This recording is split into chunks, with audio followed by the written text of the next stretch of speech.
শেখ হাসিনাই বাংলাদেশের বৈধ প্রধানমন্ত্রী, দাবি শুভেন্দুর।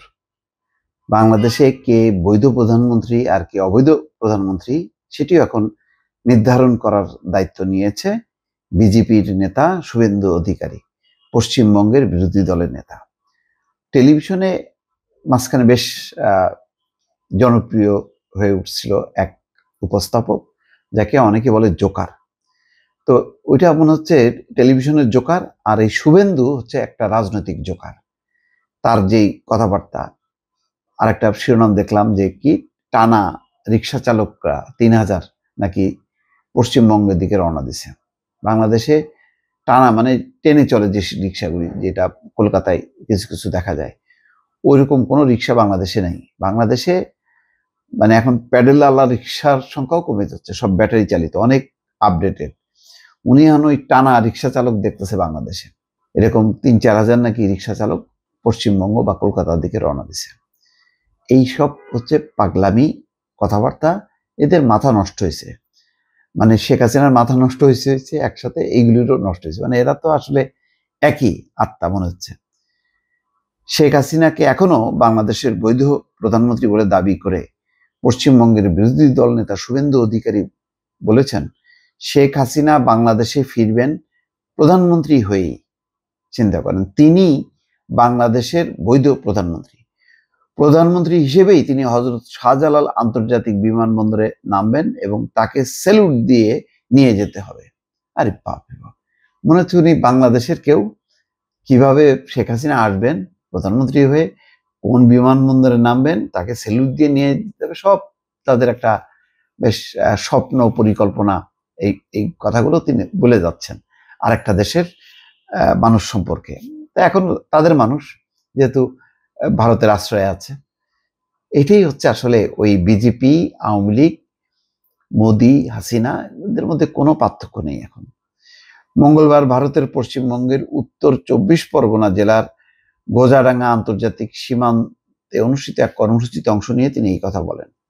1971 সালের পাকিস্তানের সঙ্গে বাংলাদেশের যুদ্ধ প্রসঙ্গ টেনে তিনি বলেন, আমরা বাংলাদেশ সৃষ্টি করেছি। হ্যাঁ, আপনারা তো বাংলাদেশ সৃষ্টি করছেন কি কারণে, আর মুখ খারাপ করলাম না, এটা এগুলি আমাদের পিনাকিদার জন্য তোলা থাকলো আর কি। আমাদের 17,000 সেনা আত্মবলিদান দিয়েছেন। আমরা বঙ্গবন্ধু শেখ মুজিবুর রহমান দালাই লামাকে সুরক্ষা দিয়েছি। ভালো করছেন, দেন, অসুবিধা নেই। বাংলাদেশ থেকে সব নিয়ে যান, যা যা আছে, আওয়ামী লীগের আরো যা আছে পাল ধরে নিয়ে ওখানে যে পোষেন, কোনো সমস্যা নেই। এই সময় তিনি বলেন, শেখ হাসিনা ওয়াজেদ বৈধ প্রধানমন্ত্রী, সে দেশের বর্তমান অন্তর্বর্তী সরকার অবৈধ।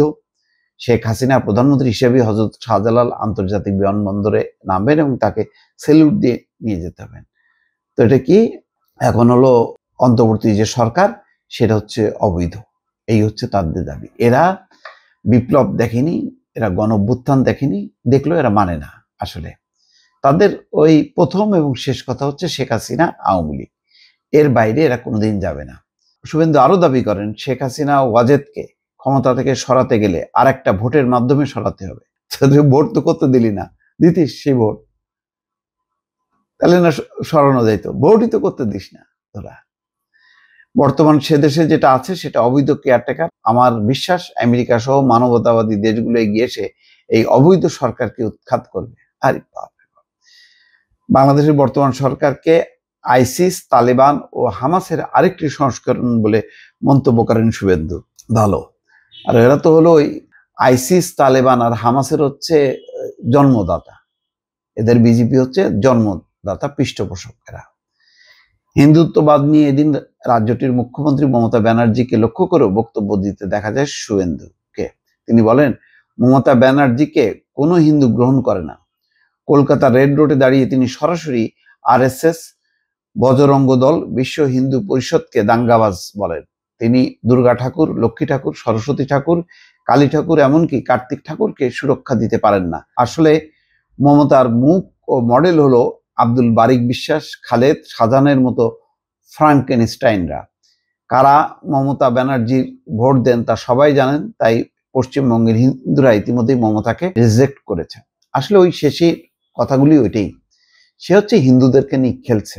শুভেন্দু মনে করছে হিন্দুরাই তার ভোট ব্যাংক, হিন্দুরা যদি একজোট হইতে পারে তাহলে শুভেন্দুরা ক্ষমতা আসতে পারে। তো অত সোজা না। শুভেন্দুরা যত মুখে মধুই কোক না কেন, ওদের দেশে হিন্দুদেরকে রক্ষা করুক। ওই যে ওদের দেশে ব্রাহ্মণদের দ্বারা হিন্দুরা, নিম্ন বর্ণের হিন্দুরা নির্যাতিত হয়, সেটা রক্ষা করুক আগে, তারপর দেখা যাবে। দর্শক ভালো থাকবেন, আল্লাহ হাফেজ।